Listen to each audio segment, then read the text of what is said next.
You deserve relationships in your life that are supporting your growth and your evolution. And there's value to having people in our life that are mirrors to us in a more challenging way. There is that value to have people in our life that aren't yes men, that don't care to please us, and sometimes deliver a ruthlessness in their truth and in communicating what they see in you that is an opportunity for improvement, etc. Sometimes they feel so comfortable with you that they feel they can be more critical with you. Hey you, I'm Anissa. Welcome to Create to Liberate. Today's episode is about how to navigate judgmental friends. We might have friends that are long-term and we want to keep them in our lives, but we notice that they have very judgmental behavior, maybe toxic behavior, and we want to address it, but we also know that we have to additionally set boundaries with them that are healthier so we can continue to maintain relationships in our life that we have so much history with that are so valuable to us. This topic was inspired to me for a number of reasons I'll get into shortly. And I share wisdom from my own lived experience, as I believe we're all each other's mirrors. We provide a mirror to each other to be able to see ourselves more clearly and hopefully empower each other. If you enjoy this video, hit the like button on YouTube, subscribe to this channel, and if you're listening on audio, 5-star reviews, so welcome. This is how we reach more people. So this topic became relevant to me on a personal level, and then also it was reflected in film and media in an amazing way recently. I just finished White Lotus. It is so good. This is season 3, and I thought it was the best yet. And I won't spoil anything, but in the series, there's a friend group that has a lot of toxic behavior between them. They're 3 women, and I came to deeply understand the reason for their connection at the end of the season. And many of us have relationships in our life that aren't necessarily reflective of the people that we are today.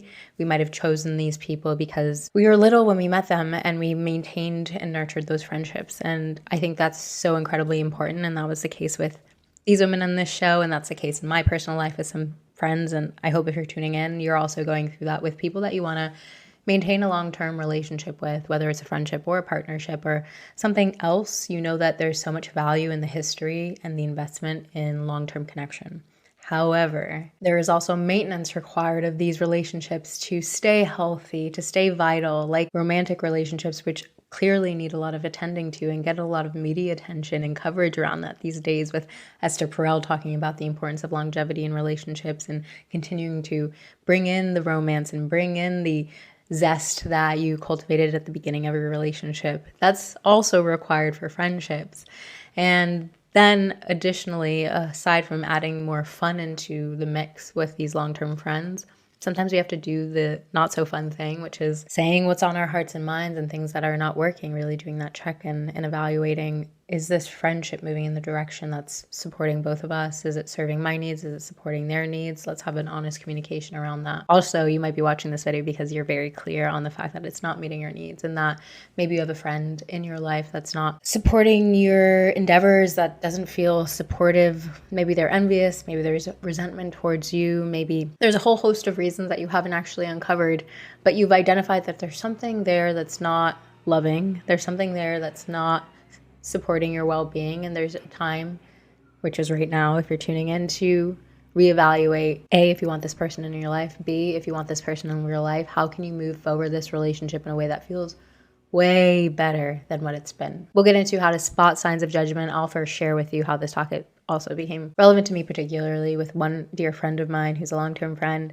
and I really value their relationship with me, but sometimes it can get very spicy between us, and so there's a need for additional communication in that relationship. There's a need for more healing, and there's also a need to set boundaries and have spaciousness in that relationship so that it continues to flourish. Sometimes you can love somebody more when you have a little bit of distance from them, a little bit more breathing room, so that you can have perspective and they can have perspective, and then you can come meet and have conversations from less reactive place. So how do you know that you're being really judged by your friends? Sometimes it's very pronounced, and that's always helpful. And sometimes it's more subtle. Sometimes it's you're trying to tell them something meaningful and they're not giving you deep attention. Maybe they're not meeting your highest love languages, which might be words of affirmation. They don't compliment you. They say, I think you should, and they have a very condescending tone. They're giving you a lot of advice based on their POV and don't try to recognize your perspective. There's so many small signs that we're dealing with somebody who's not working to operate in the healthiest way with us, because maybe out of laziness or just a lack of skill in that area. But it's really important during these times to trust your intuition on what you're feeling. If you feel attacked, if you feel hurt, is this somebody that you can take a pause with and evaluate and say to them, hey, when you did this, it didn't make me feel so great. When you think of this person, really focus on if you can understand their energy towards you, if it's coming from a place of insecurity, if it's coming from a place of judgment, if it's coming from a place that's darker. See if you can put words to what you feel in relationship with them when you spend time with them. Do you leave them feeling energized, or do you feel energetically depleted after spending time with them? So different from friends that we met in the immediate who might be judgmental and cliquey, sometimes these longer term friends, particularly I'll speak to, they really have such a weight in our heart. They are somebody that we determine how we really are perceived by the world by. They can say things that really hit such a deep core level of us because we feel that they see us so deeply and we've built so much trust with them. And so when we receive maybe more judgment or harsh criticism from them, it can land a lot harder because it really feels like it's pulling at a core part of us. It feels like it's so much more deep rooted than a stranger, obviously, or an acquaintance or somebody who knows you online. It feels way more of a deeper reflection on you, your worth, who you are. And so when you feel shamed, you feel judged, you feel guilted, it can have such a heavier weight emotionally on you, and that's so reasonable. We don't have to have friends that agree with us, that have the same beliefs as us, but we do have to have respect for each other and our differences and be able to have differences in opinion and be able to discuss them in a healthy way. So when it comes to setting boundaries with friends and beginning the initial opening of that conversation that's difficult to have, still have it, plan to have it, set time with them, reach out and say, hey, can I talk about something that's been arising for me, that's been irritating or resting on my mind, something that's been sitting on my heart? Can you open the time and space for us to have this discussion? Let me know when works for you. So actually allocating the dedicated time to just have a heartfelt drop-in makes such a difference. It's always so hard after spending consecutive time with a friend back to back to then be like, hey, this doesn't feel good, or address it every single time these small things come up.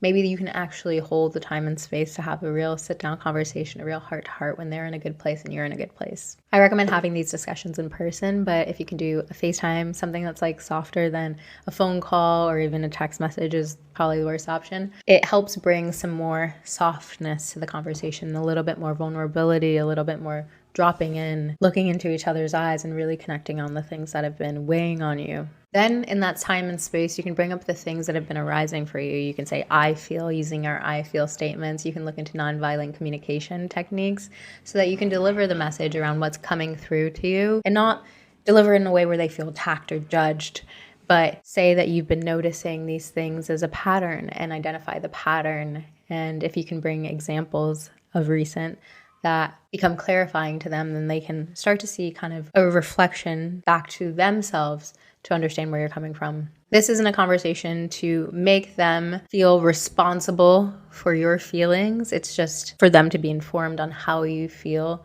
how their criticism makes you feel, how their judgment makes you feel, how your interactions previously have made them feel, just so that they're updated. And you can let them know at the end of the discussion and update that you're not going to accept that type of behavior moving forward, that you still deeply love them, that you care about them, that you want to continue to invest in the relationship. However, you're not investing in this dynamic moving forward. If the conversation doesn't go as you planned, that's okay too.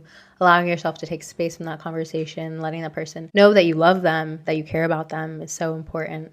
And if there isn't an ability to see eye to eye during that session, it's okay. It's so for you to have the experience of resolving conflict in relationship, because that's what we should do with people that we deeply care about. We should continue to invest in them, but also address the things that are prickly for us, address the things that are irritable for us, because we live in a culture where many people are told, oh, just choose easy friends. But after a certain point in time, even easy friendships become a little bit more challenged. Everything, like a car, needs maintenance, like a plant needs watering. We are all in this position of inundation from external sources, from conditioning that these should be easy, effortless friendships. Well, they are at times, and then sometimes they are effort, and it's okay to have both. This practice is also just to say to yourself that I love you, to look out for yourself, to actually use the protective part of self that values friendships that are nurturing, supporting, ultimately moving you towards your highest self. Your mental well-being matters, your emotional well-being matters, and it also takes some maintenance. It is so healthy and so important to surround yourself with positive and supportive people. I hope that you can find friends that are better reflections of who you want to be in the world, that inspire you, that encourage you, that are championing the things that you're doing and putting out in the world. By being in an environment that's more nurturing, sometimes we feel like we can move mountains. But when we're around people that are critical of us, that are shaming us, that are rejecting us, that we feel judged by, we feel questioning, insecure, self-conscious around so many things that we do, because we shouldn't depend on external validation, but ultimately we're humans and we're a bit porous. We're like a sponge. Some things leak in, even though we might channel from the internal all the time. Still, it gets to us over time if we're dealing with very toxic behavior, if we're constantly feeling judged, or we feel on thin ice with certain people. Judging people and other human beings is very natural and real, and we can also find ourselves caught in behaviors where we're being just as judgmental as they're being. I had this experience personally for myself where I was like, I feel like you're judging me and I'm judging you for judging me. Dialogue within ourselves, and we can turn it into a drama, turn it into our own reality TV show that lives in our minds rent-free. But that's not healthy. It's more healthy to come back to the person and say, hey, when you said this, I felt judged and it made me feel unsafe to share back to you what I truly felt. And I want us to have a flowing, loving, respectful dialogue with each other. I want you to be the person that I can come to when I feel vulnerable, when times are hard. I want you to be a safe space for me. We all deserve that. You deserve a safe, nurturing space for you to share things that are resting on your heart and mind. Friendship is so important in this lifetime. Community is so important in this lifetime. Probably one of the most underrated loves in this lifetime.